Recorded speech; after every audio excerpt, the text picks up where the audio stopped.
18 आपत्तियां दर्ज कराकर तहसीलदार के कार्यालय में रात चुपचाप भेजी गई। और मैं आपको जानकारी के लिए बताना चाहता हूं, तहसीलदार से जब पूछा गया तो तहसीलदार महोदय बोले कल तक तो नहीं थी, रातों रात में कहां से आ गई।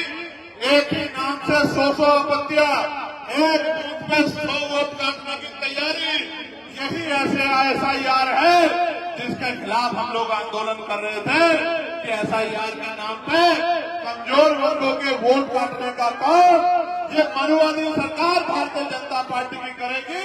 और इस सरकार को अगर ये हमारे वोटों को छीनने का काम करेगी, सरकार को सबक सिखाने का काम करेगी। प्यारे साथियों, आप महसूस करो, मैंने आपको बताया कि वोट के अधिकार से आपको क्या मिला है, लेकिन आप यह महसूस करो कि आपके वोट को चुपचाप कैसे काटा जा रहा है। जिस व्यक्ति के नाम से आपत्ति दर्ज की गई, आपको जानना अचरज होगा कि जब उस व्यक्ति को बुलाया गया तो उसने कहा कि भाई मैंने तो कोई आपत्ति नहीं दर्ज कराई, मैंने तो कोई फार्म ही नहीं भरा, मेरे साइन भी नकली है, मेरी पासबुक से मिलवा लो, मेरे और डॉक्यूमेंट से मिलवा लो, मेरे आधार कार्ड से मिलवा लो, मेरे साइन ही नहीं है। इसका मतलब SIR की आड़ में भारतीय जनता पार्टी की सरकार अपने वोट विरोधी वोटों को, जिनमें दलित, पिछड़े, मुसलमान, आदिवासी वोटर है, ईसाई भाई हैं, उनके वोटों को काटने का काम कर रही है। मैं चैलेंज करके कहना चाहता हूं मुख्यमंत्री जी, प्रधानमंत्री जी से, वो दिन चले गए कमजोर वर्गों के लोगों पर जुल्म होता था, उनके अधिकार छीनते थे, वो चुपचाप देखते थे। अगर यह न्यायपूर्ण प्रक्रिया रोकी नहीं गई तो दिल्ली का चक्का जाम कर देंगे हम लोग। मेरी बात को याद रखें, गलतफहमी में मत लेना, गलतफहमी में मत लेना। सरकार के लोगों कभी गलतफहमी में हो, गलतफहमी दूर कर लो।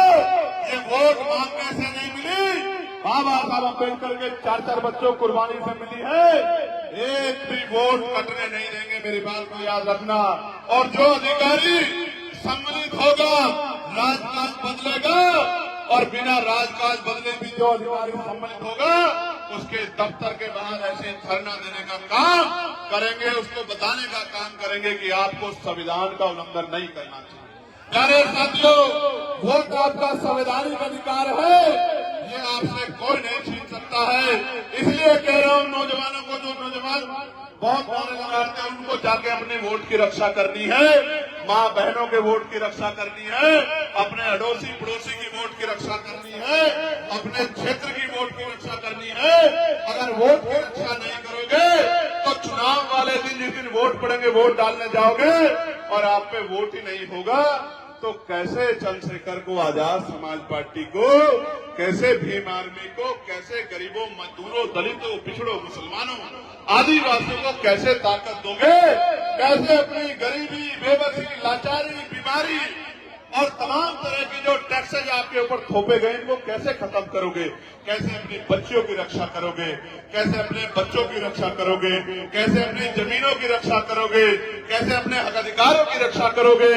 क्योंकि 5 साल में एक ही बार मौका मिलता है जब अपने ऊपर हुए जुल्मों का हिसाब करने के लिए आपको बटन दबाना होता है। अगर बटन दबाओगे कोई और, तो वही मिलेगा जो मिलता आया है।